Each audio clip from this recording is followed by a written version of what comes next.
It is now with pleasure, ladies and gentlemen, for the opening remarks that I invite up on stage the Chief Executive of the Energy Market Authority of Singapore. Please welcome Mr. Ngiam Shi Chun.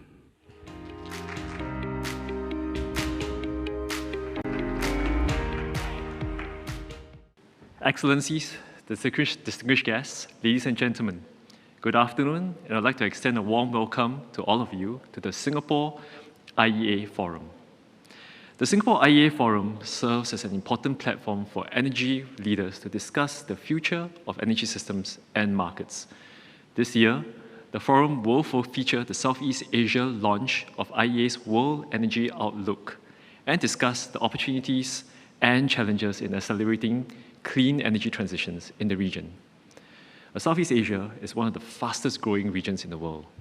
The ASEAN Center for Energy projects that the ASEAN regional GDP will triple to 20 trillion by 2040, with an annual average growth of 5%, even after accounting for the impact of COVID-19.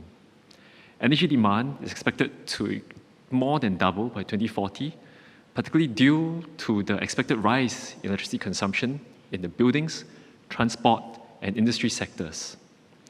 The growth in energy demand needs to be met in a sustainable manner, and regional collaborations are key to achieve this.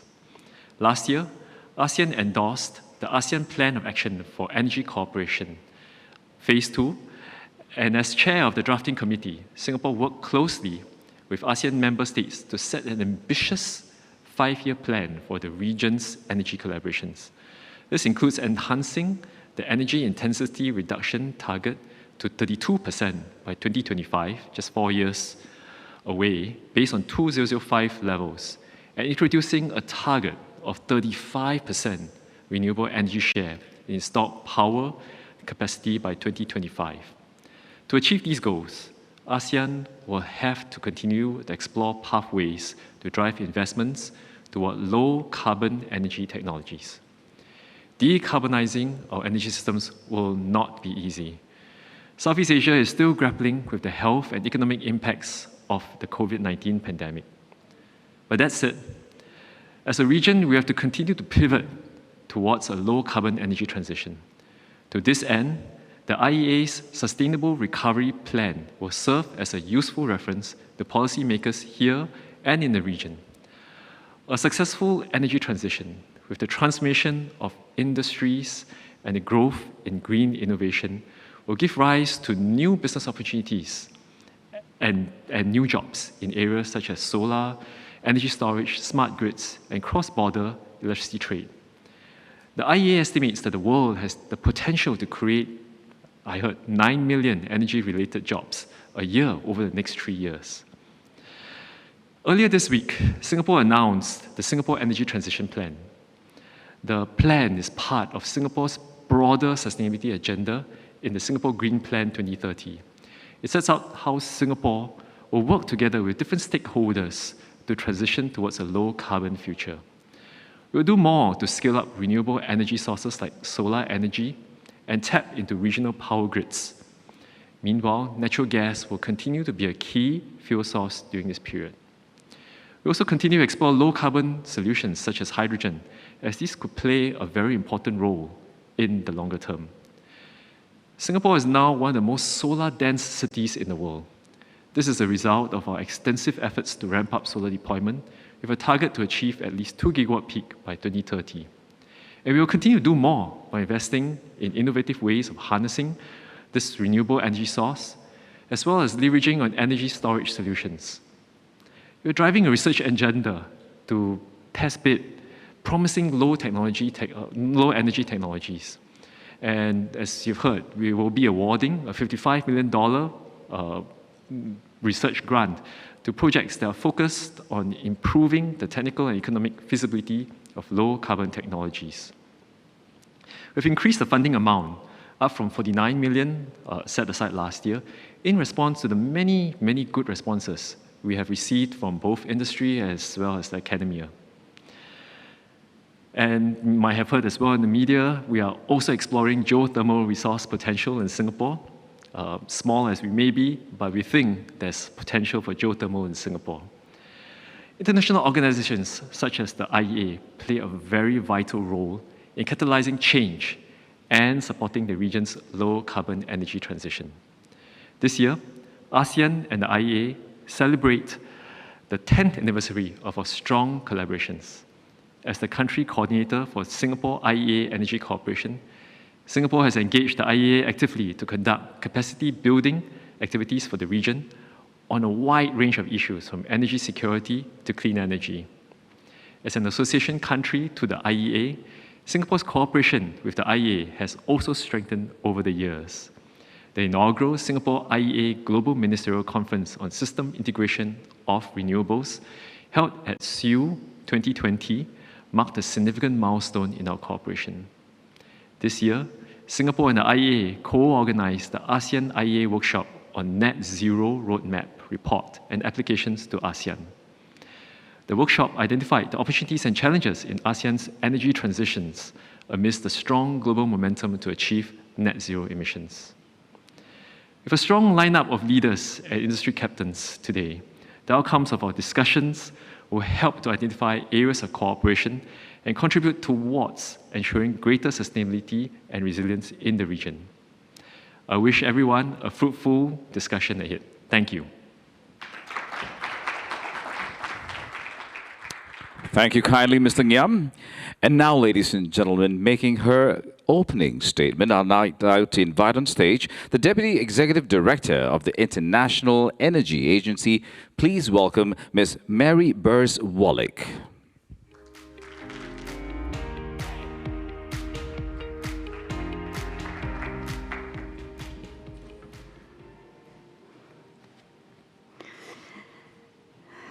Good afternoon, colleagues here in Singapore, and good morning, good afternoon, and evening to colleagues all around the world.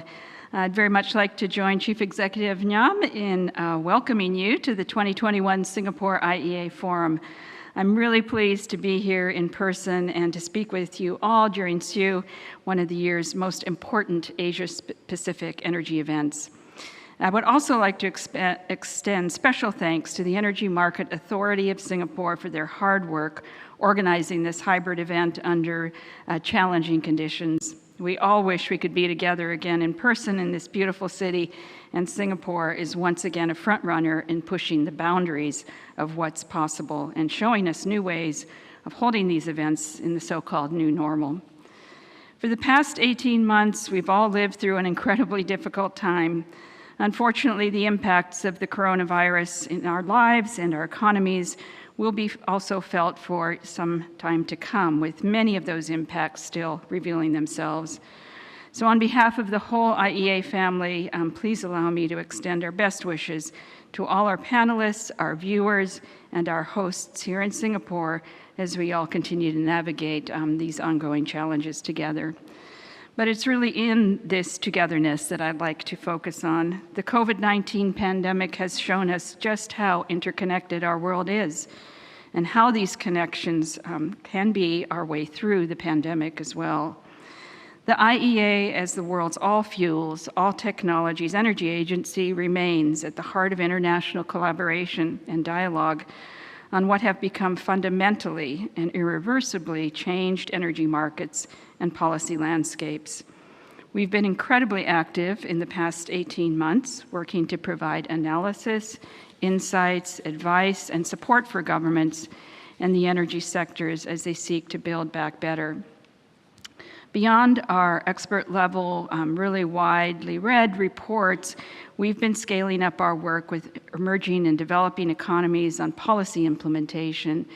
And I'm very pleased to be joined here in person by colleagues from Indonesia and from Singapore, both of whom the IEA has extensive collaboration, not to mention our strong collaboration with Asean, with which we've celebrated 10 years of collaboration this year.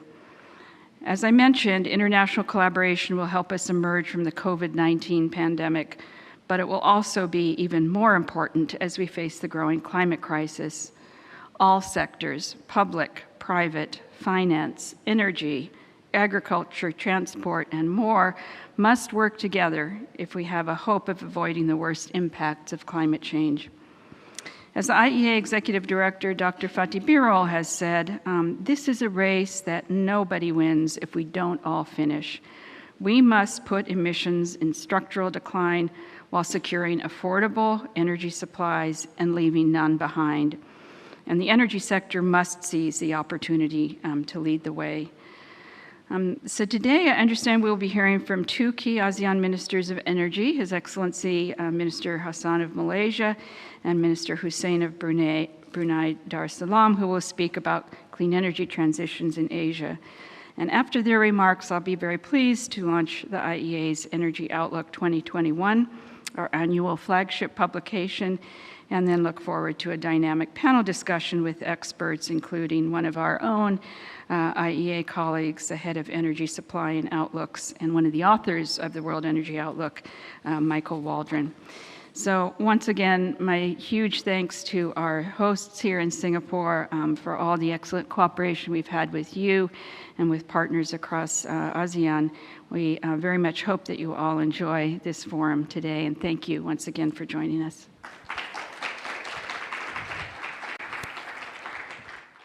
Thank you kindly, Ms. Wallach. Thank you.